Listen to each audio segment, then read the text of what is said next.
Hola, nosotros somos estudiantes de enfermería de la Universidad Especializada de las Américas. Mi nombre es Astrid Ramos Yo soy Valeria Espinosa. y bienvenidos a Fisiopatología al Día. Hoy vamos a hablar sobre la fisiopatología del sistema hematopoyético, que el sistema hematopoyético es el encargado de producir las células sanguíneas, las cuales van a desempeñar un papel crucial en el transporte de oxígeno, nutrientes y desechos, así como la defensa del organismo contra infecciones y enfermedades. La hematopoiesis o la formación de las células sanguíneas ocurre en la médula ósea y es un proceso complejo y regulado. La fisiología del sistema hematopológico implica la producción, la regulación y el mantenimiento de las células sanguíneas en el organismo. Este sistema es esencial para el funcionamiento adecuado del cuerpo y su desequilibrio puede dar lugar a diversas enfermedades hematológicas, como vendría siendo la anemia, las enfermedades del sistema inmunitario y los trastornos de coagulación. Hoy vamos a hablar sobre la anemia. La anemia es una afección asociada con una concentración de eritrocitos en sangre que va a ser a menor cantidad de la normal. Su clasificación se va a dar como ferropénica, aplásica y perniciosa.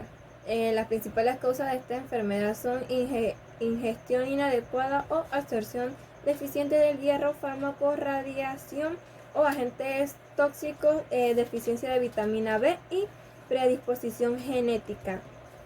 ¿Qué ocurre en la anemia aplasia? Los hematocitoblastos dañados o destruidos invaden la producción de las células sanguíneas. En la anemia por deficiencia de hierro, el suministro de este metal es insuficiente para la formación óptica de los eritrocitos. El resultado son microcitos, células pequeñas y pálidas en su tinción. En la aplasia perniciosa se da menor producción de ácido clorhídrico en el estómago y la deficiencia de factores intrínsecos. La deficiencia de la vitamina B invade la proliferación celular y resulta en la producción de eritrocitos escalosos, deformes, de mayor tamaño y con pobre capacidad de acarreo de oxígeno. En la etapa temprana los valores de la ferritinina están por debajo de lo normal. Afecta lo que son los glóbulos rojos y los principales síntomas y signos de esta enfermedad son los que son anemia aplasia, lo que es la debilidad progresiva, fatiga y alteración del grado de conciencia, equimosis, palidez, petequias y hemorragia de la membrana mucosa. En la anemia por deficiencia de hierro tenemos lo que son la coiliniquia, fragilidad hungar, también lo que son el hormigueo, y en la anemia perniciosa tenemos lo que son la debilidad, entumecimiento y hormigueo de las extremidades de las áreas cubiertas por calcetines o guantes, lo que son la hemorragia gingivinal y también lo que son las modificaciones del sentido de posición y la falta de coordinación y la afección de movimientos. Ahora, en los tratamientos de enfermería tenemos que en una anemia aplásica se puede dar una transfusión de sangre o plaquetas. También se pueden dar medidas para prevenir las infecciones y antibióticos. Se puede dar una asistencia respiratoria con oxígeno. En la anemia por deficiencia de hierro se puede dar hierro por vía oral o parenteral. También se puede dar lo que son las transfusiones de sangre en casos de una anemia grave. Mientras que una anemia perniciosa se puede dar lo que es la restitución parenteral temprana de la vitamina B12. Después de la respuesta inicial, una dosis mensual por vía de vitamina B12. Y lo que vendría siendo también las transfusiones de sangre en casos de una anemia grave. A proseguir con lo que es la talasemia.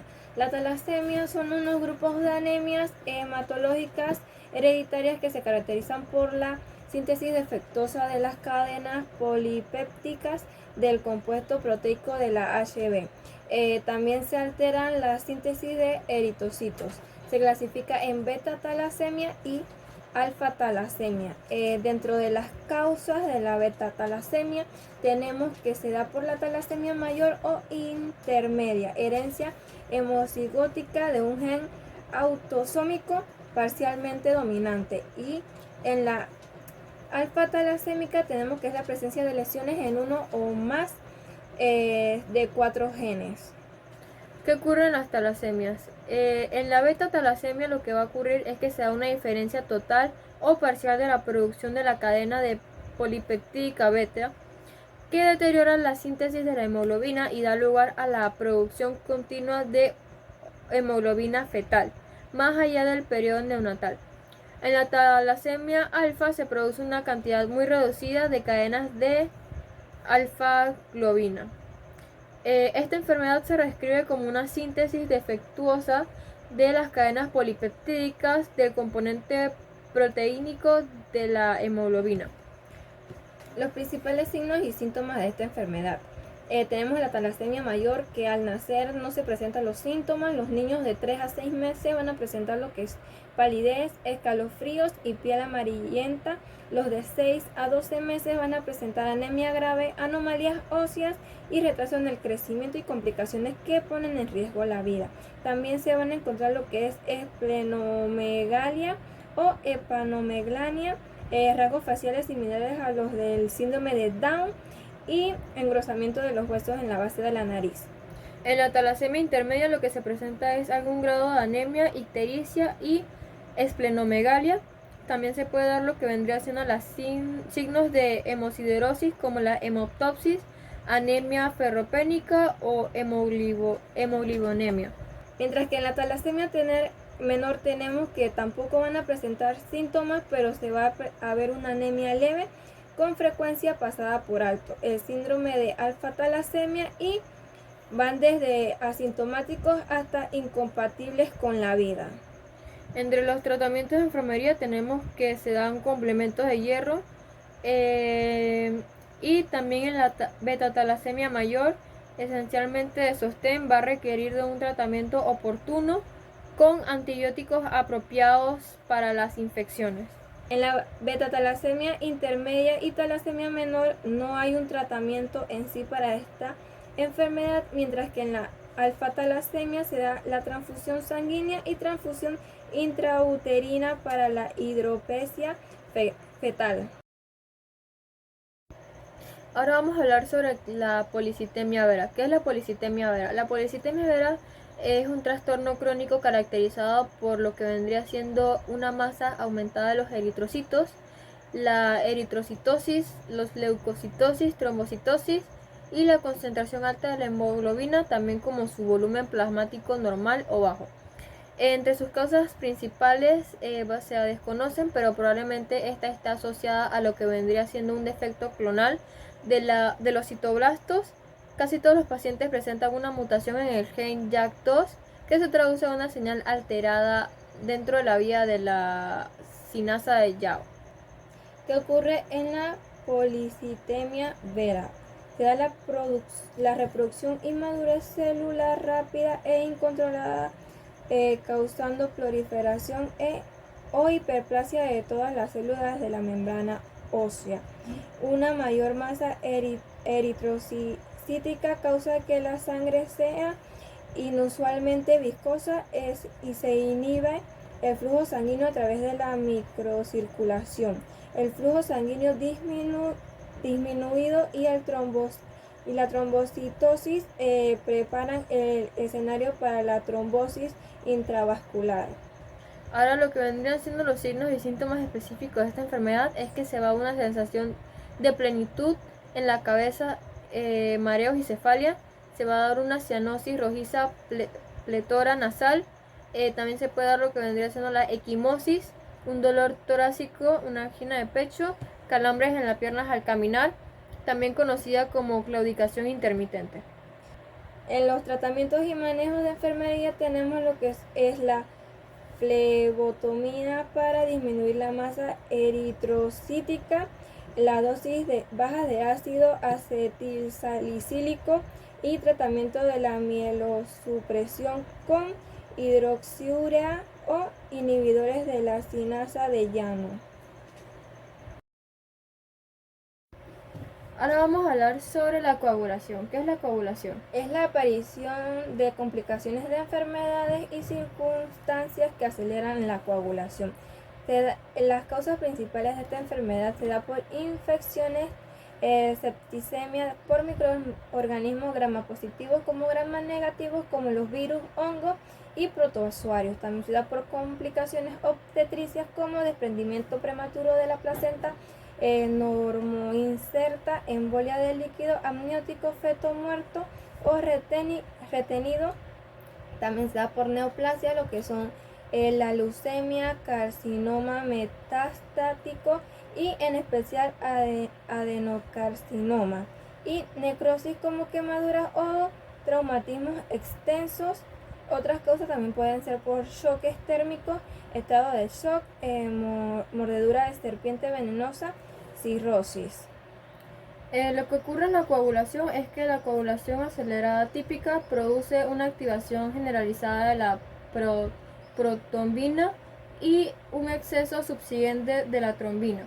La trombina convierte el fibrinógeno en fibrina y produce coágulos de fibrina en la microcirculación. Este proceso utiliza gran cantidad de factores de la coagulación, como lo que vendría siendo el fibrógeno, protrombina, las plaquetas y factores 5 y 8, lo que causa una hipofibrogenemia, hipoportrombemia o trombiceptomía. Y la deficiencia de los factores 5 y 8. La trombina circulante también activa lo que vendría siendo el sistema fibrinolítico, que disuelve los coágulos de fibrina hasta sus productos de degradación. En los signos y síntomas específicos que tenemos de esta enfermedad tenemos lo que es la hemorragia anormal, hemorragia cutánea en capas, petequias o ampollas sanguíneas, cianosis, dolor muscular, dorsal, abdominal y torácico, cambios de constantes vitales compatibles con el estado de choque, confusión, disnea, oliguria, hematuria. Y los tratamientos que vamos a realizar como enfermera son la detención y tratamiento rápido de trastornos subyacentes, transfusiones de sangre, soluciones por vía intravenosa, vasopresores, inhibidores y heparina no fraccionado o de bajo peso molecular en etapas tempranas para prevenir microcoagulación. Vamos a hablar sobre la hemofilia. La hemofilia es una afección hemorrágica hereditaria que es el resultado de una deficiencia de factores de coagulaciones específicas. Entre sus tipos existen la hemofilia A, que es la más clásica, que resulta de una deficiencia del factor 8. Es más frecuente que la del tipo B, que afecta a más del 80% de los pacientes y es la enfermedad genética más habitual ligada a lo que vendría siendo la 10. La hemofilia B o enfermedad de Christmas afecta al 15% de los pacientes y es el resultado de una deficiencia del factor 9. La hemofilia C resulta de una deficiencia del factor C. Las causas principales de esta es que entre la hemofilia tipo A y B se da por los rasgos genéticos recesivos ligados a los del cromosoma 10. Las hemofilias A y B casi siempre se presentan en niños y se transmiten por las mujeres que son portadoras de la hemofilia a sus hijos varones. Mientras que la hemofilia C se transmite a la descendencia de cualquiera de los padres y aunque es mucho menos frecuente, puede presentarse en niños y niñas. ¿Qué ocurre en la hemofilia? Causa una hemorragia anómala por disfunciones específicas de un factor de la coagulación. Los factores 8 y 9 son componentes de la vía intrínseca de la coagulación. El factor 9 es esencial y el 8 es un cofactor crítico que acelera la activación del factor 10 varias miles de veces. Cuando estos factores de coagulación disminuyen más del 75%, se produce una hemorragia excesiva. Una deficiencia o ausencia de función del factor 8 causa la hemofilia A y las correspondientes del factor 9 causan la hemofilia B.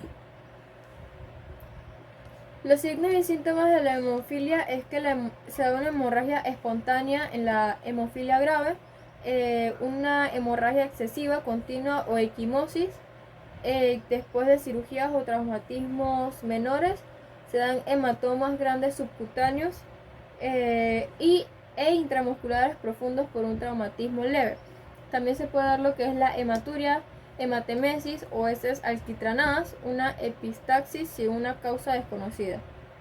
Dentro de los tratamientos y manejos de enfermería tenemos la que es las infusiones regulares o administración intranasal de desmopresina, también lo que es los plasmas frescos congelados, vacunas para la hepatitis A y B y acelerar los primeros auxilios para cortadas de menos importancia. Pueden aplicarse selladores de fibrina para promover la cicatrización.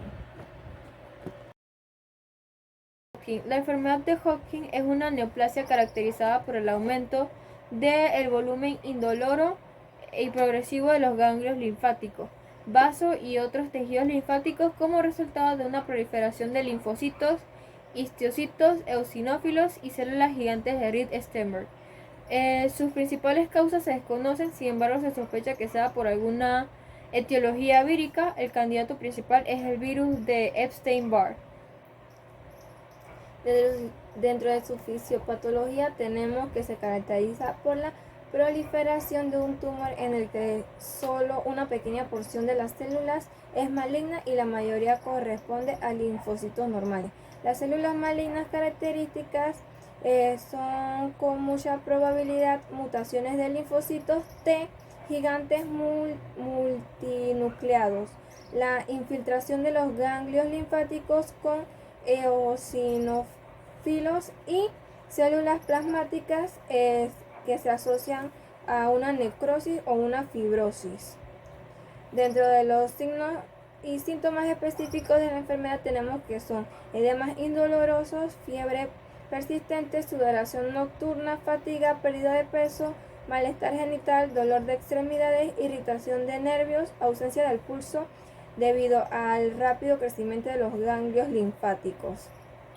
En lo que vendría siendo el tratamiento de enfermería es que se puede dar antieméticos, sedantes o antidiarreicos concomitantes para combatir los efectos gastrointestinales adversos.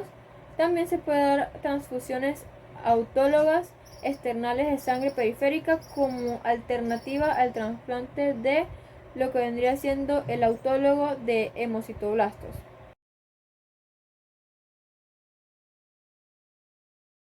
Ahora hablaremos sobre los linfómanos no hodgkinianos. Estos son formados por un grupo heterogéneo de enfermedades malignas que se originan en los ganglios y otros tejidos linfáticos.